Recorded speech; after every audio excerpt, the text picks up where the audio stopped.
Hello बच्चों। तो chapter number 22 नाम है जिसका इंडस्ट्रीज़। दो पार्ट हो गए इसके। तीसरे पार्ट में हम जो कि बात करेंगे, डिस्कस करेंगे। हेडिंग क्या है आपका? हेडिंग है classification on the basis of raw material, यानी कि रॉ मटेरियल जो उसके बेस पर हम क्लासीफाई करेंगे, अलग अलग बांटेंगे। ठीक है, इंडस्ट्री को। नीचे दिया है industries use a wide variety of raw materials procured from different sources and can be classified on this basis। यानी जो इंडस्ट्री होती है ना, वो बहुत तरह के रॉ मटेरियल यूज़ करती है। ठीक है, अलग अलग सोर्स से। ठीक है, तो उसी हिसाब से हम उनको क्लासीफाई कर सकते हैं। किस बेस पर? पहला है बेसिक इंडस्ट्रीज़। यानी बेसिक क्या होता है इंडस्ट्रीज का? बेसिक इंडस्ट्रीज क्या होता है?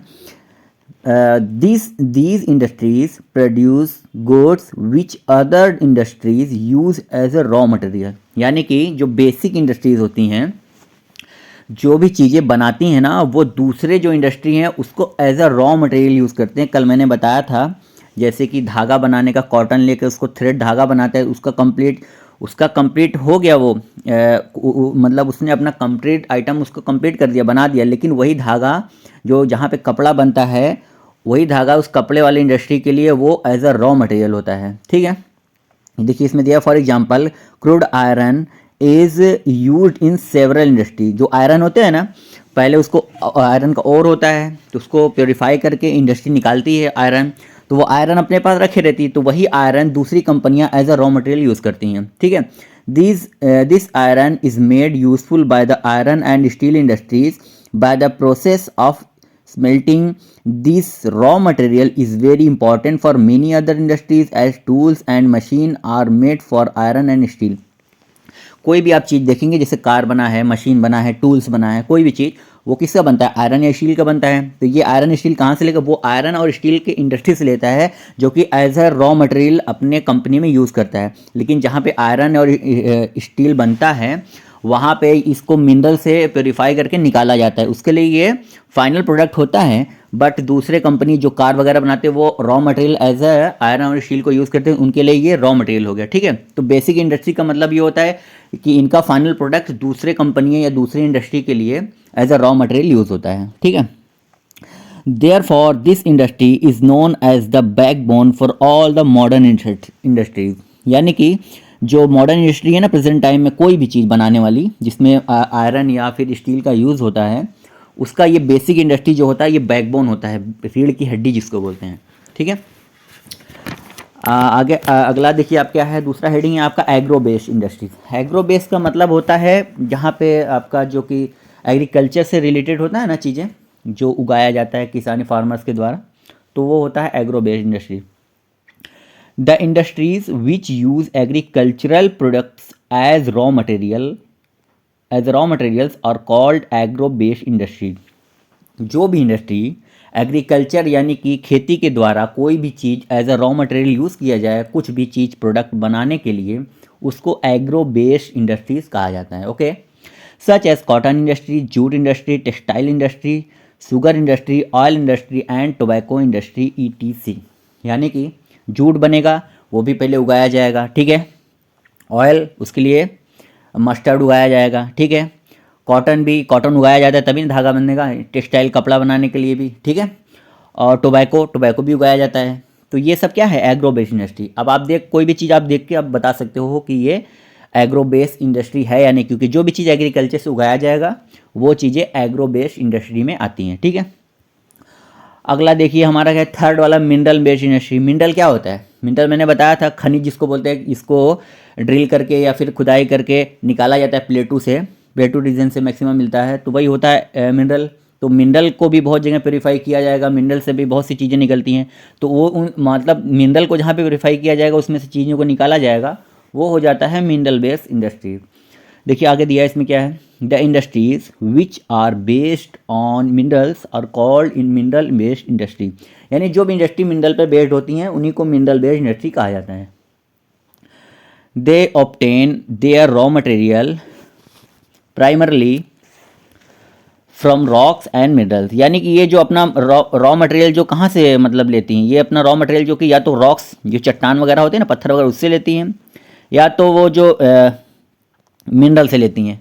कोई भी मिनरल हो गया, जैसे अभी आप एग्जांपल आपको दिया रहेगा, मिनरल बहुत सारे मिनरल्स होते हैं ना। These industries make use of mineral for processing and production of goods, यानी जो ये कंपनियां हैं क्या करती हैं, मिनरल का यूज़ करती हैं क्या करने के लिए, ये प्रोडक्शन कर गुड्स कोई भी चीज़ बनाने के लिए मिनरल का यूज़ करती हैं। आगे देखिए एग्जांपल दिया, iron and steel industry, aluminium industry, cement industry, automobile industry, copper industry are mineral based industry. जो भी एल्यूमिनियम वगैरह सब क्या है, ये सब मिनरल से, बॉक्साइट से एल्यूमिनियम निकलता है, ठीक है। आयरन और से आयरन निकलता है, उसमें से बहुत सारे 2-3 और मिनरल मिला के स्टील बनाया जाता है। तो ये सब मिनरल होता है, इसी को कहा जाता है मिनरल बेस्ड इंडस्ट्री, ठीक है। आगे दिया देखिए, there are 2 types of mineral are metallic industries, यानी कि 2 टाइप के होते हैं मिनरल या मेटेलिक इंडस्ट्रीज, ठीक है। एक होता है फेरस, एक नॉन फेरस होता है ना, बताया था मैंने। मिनरल वाले में 2 टाइप के होते हैं, एक फेरस होता है, एक नॉन फेरस। फेरस में क्या होता है आपका, उसमें कंटेन क्या होता है, फेरस में कंटेन होता है आयरन, जिसमें आयरन पाया जाता है या आयरन जैसा कोई भी मिनरल पाया जाएगा, और नॉन फेरस में आयरन जैसा कोई भी मिनरल वगैरह नहीं पाया जाता, सिंपल सा। The industries which use raw material without iron content such as copper, aluminium ETC, यानी कि ऐसे जो भी इंडस्ट्री है जो कि क्या यूज़ करते हैं, विदाउट आयरन कंटेंट, जिसमें आयरन नहीं हो, ऐसे मिनरल जिसमें आयरन नहीं हो, जैसे कि कॉपर हो गया, एल्यूमिनियम हो गया, इसमें आयरन नहीं होता, इसको नॉन फेरस बोलते हैं, ठीक है। और कॉल्ड नॉन फेरस इंडस्ट्री, जिसमें आयरन नहीं होता उसको नॉन फेरस इंडस्ट्री कहा जाता है। और अगला देखिए, whereas the industry which use raw material having iron content are called ferrous industry, यानी जो भी मटेरियल आप कोई भी इंडस्ट्री यूज़ करता है और उसमें आयरन कंटेंट होता है उस मिनरल में, उसको बोला जाता है फेरस इंडस्ट्रीज। फेरस और नॉन फेरस मैंने आपको मिनरल वाले चैप्टर में बताया था, ठीक है। अगला हमारा देखिए क्या है, अगला हेडिंग है हमारा forest based industry. Forest based industry मतलब क्या, forest industries that obtain their raw material from forest are called forest, यानी कि कोई भी ऐसा इंडस्ट्री जिसका रॉ मटेरियल किस पर बेस्ड हो, फॉरेस्ट पर बेस्ड हो, उसी को फॉरेस्ट बेस्ड इंडस्ट्री कहा जाता है, ठीक है। The major industries of this field are paper making industry, furniture, sports goods, cardboard industry, rayon industries, यानी कि जो पेपर वगैरह बनता है वो भी मतलब जंगल से ही आता है ना, लकड़ी, मतलब उसका जो पल्प होता है, वुड पल्प होता है, उसी से बनाया जाता है पेपर, तो वो क्या होता है, वो भी फॉरेस्ट से ही आता है, ठीक है। फर्नीचर वगैरह उसके क्या वुड चाहिए, लकड़ी चाहिए उसके बनाने के लिए, तो वो भी क्या फॉरेस्ट से आएगा। स्पोर्ट्स की कोई भी चीज़ बनाने के लिए उसमें भी फॉरेस्ट की चीज़ यूज़ होती है। कार्डबोर्ड जो आता है, कार्डबोर्ड, उसको बनाने के लिए भी फॉरेस्ट की चीज़, तो ये सब चीज़ें जो कि बनाने के लिए जो भी ज़रूरत चाहिए, इसी को बोला जाता है फॉरेस्ट, यानी कि फॉरेस्ट जो भी चीज़ें आ रही हैं किसी भी इंडस्ट्री में और उसी से उनको उसी कुछ चीज़ को उसको as a raw material use किया जा रहा है, तो वो आपका हो जाएगा फॉरेस्ट बेस्ड इंडस्ट्री, ठीक है। पास्टरल बेस्ड इंडस्ट्री, पास्टरल क्या हो गया, मानिए वही चरवाहे वगैरह जानवर पे डिपेंड है। The industries which obtain raw materials from animal like sheeps, goats, cattle ETC, यानी कि ऐसे इंडस्ट्री जो कि जिनका रॉ मटेरियल कहाँ से आता है, एनिमल से, यानी किस टाइप के एनिमल, शीप हो गए, गोट्स हो गए, कैटल हो गए, ठीक है। Using their skins, bone, flash, horns, milk ETC, यानी कि उनका क्या क्या स्किन होता है यूज़, फ्लैश, उनकी हड्डियाँ, उनके सींग वगैरह, उनके दूध, ये सब चीज़ें यूज़ करके दूसरे बहुत सी चीज़ों को बनाया जाता है, ठीक है। Are classified as pastoral based industries, यानी इन्हीं को अलग मतलब पास्टरल बेस्ड इंडस्ट्री कहा जाता है। जैसे क्या क्या चीज़, एग्जांपल के तौर पे वूलन टेक्सटाइल, आजकल ठंडियों का सर्दियों का मौसम चल रहा है ना, वूलन के कपड़े वगैरह आते हैं ना, तो ये सब किस पे बनता है, उनके स्किन से बनता है जानवरों के, ठीक है, शीप के। लेदर गुड्स, यानी उनके जो चमड़े होते हैं ना, चमड़े जानवरों के खॉल होता है ना, लेदर गुड्स, कोई भी चीज़ लेदर का सामान उसी से बनता है। डेयरी प्रोडक्ट, कोई भी डेयरी का आइटम हम लोग जो आप खाते हैं, पनीर वगैरह या फिर कुछ भी आप खाते हैं, मक्खन आता है आपका ना, वो सब आपका इसी से आता है, पास्टरल बेस्ड इंडस्ट्री से, ठीक है। अगला हमारा 6 वाला है केमिकल इंडस्ट्रीज। केमिकल इंडस्ट्री क्या है, these industries use chemical as their raw material, यानी ये इंडस्ट्री होती है केमिकल बेस्ड इंडस्ट्री, ये अपना जो रॉ मटेरियल यूज़ करती है, मतलब इसका जो रॉ मटेरियल होता है वो क्या होता है, केमिकल होता है, ठीक है। ये केमिकल पर डिपेंड होता है। The chemical is used for producing goods for agriculture, यानी कि एग्रीकल्चर के लिए चीज़ें बनाई जाती हैं ना, जैसे आजकल खाद वगैरह बहुत सी आर्टिफिशियल केमिकल वाली खाद आती है, तो वो केमिकल से बनाई जाती है ना, तो वही चीज़ें हैं, ठीक है। Agriculture, in textile and leather industries, glass, soap and food processing industries, यानी कि केमिकल का यूज़ कहाँ कहाँ होता है, लेदर में भी होता है, सिर्फ लेदर से थोड़ी बन जाता है लेदर का कोई सामान, उसमें भी केमिकल यूज़ होता है, ग्लास में होता है, सोप में होता है, खाने की चीज़ों में भी होता है केमिकल यूज़, ठीक है। तो ये आपका केमिकल बेस्ड इंडस्ट्री हो गया, जहाँ पे केमिकल मेन होता है, मतलब केमिकल को यूज़ किया जाता है एज अ रॉ मटेरियल, ठीक है। अगला है हमारा marine based industry. Marine based का मतलब समुद्र के किनारे एरिया में जो रहने वाले लोग हैं उसी को बोलते हैं मरीन बेस्ड इंडस्ट्रीज। वहाँ पे जो इंडस्ट्री पाई जाती है, these industries obtain their raw material from aquatic animals, manufacturing fish oil or fish processing or marine based industry। यानी कि ऐसी ऐसी इंडस्ट्री जहाँ पे मछलियों का इस्तेमाल किया जाता है, ठीक है, मतलब मछलियों नहीं, या फिर एक्वाटिक एनिमल्स का मतलब होता है पानी में रहने वाले जानवरों का इस्तेमाल किया, कोई भी चीज़ बना ली, जैसे फिश ऑयल आती है ना, फिश ऑयल बहुत होता है ना, फिश ऑयल है, फिश ऑयल भी कहाँ से आएगा, फिश से आएगा। और क्या होता है इसमें मरीन बेस्ड इंडस्ट्री, इसी में आके फिश प्रोसेसिंग होता है, मतलब वहाँ पे फ़िश को कटाई वगैरह उसके मीट को बेचा जाता है।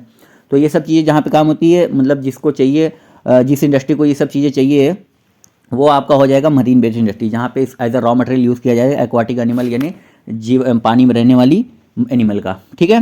तो ये आपका 7 हो गया, ठीक है, 7 आपका कंप्लीट हो गया है। अगला है आपका हेडिंग क्या है, classification on the basis of ownership. यानी कि ओनरशिप के मतलब जो ओनरशिप होता है, मतलब किसी भी इंडस्ट्री का ओनरशिप, मालिक कौन है, उस पर भी अलग अलग उसको क्लासीफाई आप कर सकते हैं। Ownership can be a basis of classification classifying industries as a below. यानी कि नीचे दिया है कि ओनरशिप के बेस पर भी किसी भी इंडस्ट्री को अलग किया जा सकता है। पहला देखिए आपका क्या है, पहला है प्राइवेट सेक्टर। प्राइवेट सेक्टर क्या होता है, कोई भी इंडिविजुअल आदमी, कोई भी, जैसे these industries are own and manage by individuals or group of individual who have to provide capital and expertise such as the Reliance industries, TISCO and TELCO. यानी कि कोई भी ऐसा कंपनी जो किसी भी इंडिविजुअल के द्वारा या ग्रुप ऑफ लोगों के द्वारा कोई भी कंपनी को रन चलाया जाएगा, उसी को कहा जाता है। जैसे हमारे देश में ये क्या है, रिलायंस वाला है, और टिस्को है, एक टेल्को है, ये सब कंपनियां जो बड़ी बड़ी कंपनियां, मल्टीनेशनल कंपनियां हैं, ये सब प्राइवेट सेक्टर हो गई, ठीक है। अगला है पब्लिक सेक्टर। पब्लिक सेक्टर यानी सरकारी वाला। These are owned and manage by the central and state government और इट्स एजेंसीज। यानी कि सेंट्रल गवर्नमेंट या स्टेट गवर्नमेंट के द्वारा या उनकी एजेंसियों के द्वारा कोई भी सेक्टर चलाया जाएगा, उसी को कहते हैं आपको public sector industry. Such as Bokaro steel plant, Bhilai steel plant, Bharat heavy electricals limited ETC. यानी देखिए बोकारो स्टील प्लांट है वो गवर्नमेंट चलाती है उसको, भिलाई स्टील प्लांट है वो भी गवर्नमेंट के द्वारा, भारत हेवी इलेक्ट्रिकल्स लिमिटेड ये भी गवर्नमेंट के द्वारा, यानी गवर्नमेंट के मतलब द्वारा जो भी चीज़ रन किया जाएगा वो पब्लिक सेक्टर का कहा जाता है इंडस्ट्री, ठीक है। Cooperative sector industries, these industries are owned and manage by a group of people who have formed themselves into a cooperative society. Generally the member are producers of raw material such as cane growers, milk man, weavers ETC. यानी कि लोगों के group के द्वारा बना, कोई भी इंसान जो है, लोग हैं, वो कोई भी फार्म चलाते हैं या फिर उनको आपस में मिल के ग्रुप बना लिया और वो दूध को लाते हैं एक साथ मिल के, और शुगर केन हो गया या फिर इसमें क्या हो गया, वीवर हो गया, कोई भी चीज़ मिल के बुनते हैं। तो मतलब सब लोग काम भी करते हैं और सब लोग इसके मालिक भी होते हैं। कोऑपरेटिव का मतलब यही होता है, मतलब सारे मेंबर इसके मालिक भी होते हैं, परसेंटेज इनका बराबर होता है। आप लोगों को मैंने कोऑपरेटिव बताया था एक बार ना, तो कोऑपरेटिव का मतलब क्या होता है, सब लोग मिलकर कोई भी काम करते हैं और उस चीज़ के, उस कंपनी के पूरे मालिक भी वही होते हैं इंडस्ट्री के। मतलब कोई इसमें नौकर या कोई मालिक नहीं होता, सब लोग काम भी करते हैं, सब लोग उसके मालिक भी होते हैं, ठीक है। The examples of cooperative sector industries can be found in handloom industry. यानी हैंडलूम इंडस्ट्री में आप देख सकते हैं बहुत सारे लोग मिलकर पैसा लगा के हैंडलूम वगैरह चलाते हैं, हाथों से बनाते हैं और खुद मालिक भी होते हैं उसके, ठीक है, मिलकर चला रहे हैं सब, उसके जितना पे पैसा आता है उसको डिस्ट्रीब्यूट भी कर लेते हैं, आपस में शेयर कर लेते हैं इक्वली, तो उसके मालिक भी वही हैं और काम भी वही करते हैं। Food processing industry, dairy industry and sugar mills such as Amul. Amul दूध आता है ना, अमूल दूध, तो अमूल दूध क्या है, वो एक कोऑपरेटिव है, बहुत लोग मिल के उन्होंने एक दूध की कंपनी, बहुत सारे जो किसान हैं जो दूध का मतलब काम करते हैं, उनके पास जानवर हैं, तो दूध उन्होंने ला के सब लोग मिलकर एक साथ जो है दूध बनाया, मतलब एक जगह दूध को इकट्ठा किया, उसको पैकेट में करके बेचा। आप देखिए अमूल का कितना नाम होगा, बहुत से अमूल की बहुत सी चीज़ें आ गई हैं। तो क्या है, एक कोऑपरेटिव है ना, तो ये प्राइवेट सेक्टर है ना तो पब्लिक सेक्टर। कोऑपरेटिव यानी लोगों ने मिलकर इसे बनाया है, इसके जो मालिक हैं वो सब लोग हैं इसके मेंबर, ठीक है। अगला है joint sector industries. Joint sector industry, these are owned and manage jointly by private firm and government agency. यानी ऐसा सेक्टर जिसमें गवर्नमेंट भी है उसकी मालिक और कोई मतलब कोई प्राइवेट पर्सन भी है, ठीक है, जिसको बोलते हैं joint sector industries, okay.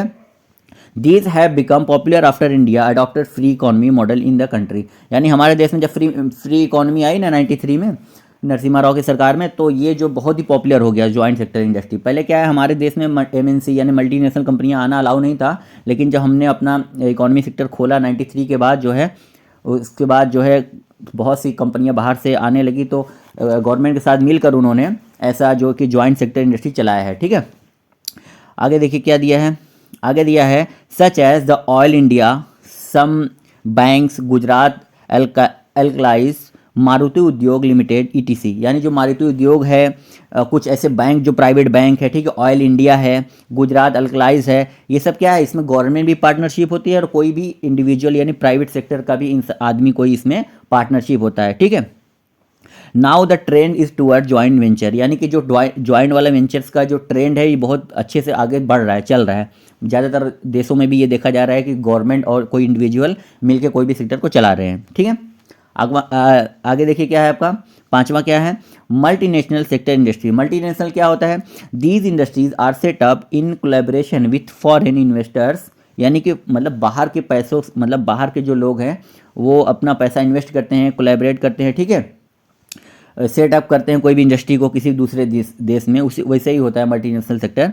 Such industries are owned and manage by members of 2 or more country, यानी कि 2 या 2 से अधिक देशों में कोई भी मतलब इंडस्ट्री को कंट्रोल किया जाए किसी भी इंडिविजुअल के द्वारा या मैनेज किया जाए, इसी को कहते हैं मल्टीनेशनल। यानी एक नेशन से दूसरे नेशन है, मल्टीनेशनल हो गया, multinational company. These include companies like Pepsi, Coca Cola etc. आप पेप्सी वगैरह पीते हो, कोका कोला तो यहाँ इंडिया का थोड़ी है, दूसरे देशों से इंडिया में आया है और इंडिया में कितना कारोबार करता है, तो ये होता है मल्टीनेशनल कंपनी। जिस अब कोका कोला पेप्सी वगैरह तो पूरी दुनिया में चलता है ना, तो बहुत सारी और किसी भी इंडिविजुअल यानी प्राइवेट के द्वारा ही चलाया जा रहा है, गवर्नमेंट के तो है नहीं। ठीक है, ये हो गया आपका classification on the basis of ownership, यानी 4 तरह के, प्राइवेट सेक्टर है, पब्लिक सेक्टर है, कोऑपरेटिव सेक्टर है एंड जॉइंट सेक्टर इंडस्ट्री है, 5वां है आपका मल्टीनेशनल सेक्टर। ठीक है, इंडस्ट्रीज। अभी क्या है आपका अगला हेडिंग है classification on the basis of nature of product, यानी कि जो प्रोडक्ट है उसका नेचर क्या है, उसके बेस पर हम इसको क्लासिफिकेशन करते हैं। तीन इसका पार्ट है। पहला पार्ट क्या है, पहला नंबर क्या है, primary industry, the industries whose finished products are used as a raw material by the other industries are known as primary industry. For example, the product of an iron and steel industry are used as raw material by many other industries like in automobile industry, tools industry, machine industry, refrigerator industry etc. यानी कि ऐसा industry जिसका जो final finish product होता है ना, उसको दूसरे कंपनियों के द्वारा as a raw material use किया जाता है, इसको कहा जाता है प्राइमरी इंडस्ट्री। ठीक है, तो मैंने आपको पहले ही बताया इसमें कि लोहा जो बनता है या फिर आयरन या स्टील बनता है वो दूसरे कंपनियां कार वगैरह बनाने की इसमें दिया है ना, टूल्स बनाने के लिए, मशीन बनाने के लिए, रेफ्रिजरेटर बनाने के लिए, सब में क्या आयरन स्टील होता है। तो ये हो गया आपका प्राइमरी इंडस्ट्री, यानी कि कोई भी ऐसा कंपनी का सामान जो दूसरे company as a raw material use करते हैं उसको बोलते हैं प्राइमरी इंडस्ट्री। दूसरा क्या है, कंज्यूमर गुड्स इंडस्ट्री, यानी कि जो कंज्यूमर होते हैं उनकी चीज़ों के लिए जो सामान बनता है उसको बोलते हैं consumer goods industry. The industries which produce goods for use by consumer directly, for example soap industry, sugar industry, bicycle industry and paper industry. हम लोग क्या चीनी का इस्तेमाल करते हैं, साइकिल का इस्तेमाल करते हैं एंड सोप का यूज़ करते हैं। ठीक है, तो ये सब क्या हो गया, ये सब कंज्यूमर गुड्स इंडस्ट्री हो गई, यानी लोगों के लिए डायरेक्ट सामान पहुंचाता है ये, तो इसको बोलते हैं कंज्यूमर गुड्स इंडस्ट्री। बनता है, बनने के बाद सीधा लोगों के पास पहुंचता है। ठीक है, अगला तीसरा क्या है, तीसरा है service industries. Service industries provide only services and does not produce any goods, यानी सर्विस इंडस्ट्री क्या है, जो कि सिर्फ सर्विस देता है, कोई भी चीज़ बनाता नहीं है। ठीक है, एग्जांपल के तौर पर आप देख लीजिए होटल इंडस्ट्री हो गया, होटल क्या है, आपको सर्विस देता है रहने के लिए। ठीक है, ना कुछ बनाता है ना कुछ करता है। फिल्म इंडस्ट्री हो गया, टूरिज्म इंडस्ट्री हो गया, हॉस्पिटल इंडस्ट्री हो गया ईटीसी। तो ये सब जो इंडस्ट्री ये आपको सर्विस देते हैं, ये सब कुछ चीज़ें बनाते नहीं हैं। ठीक है, अभी अगला नंबर आपका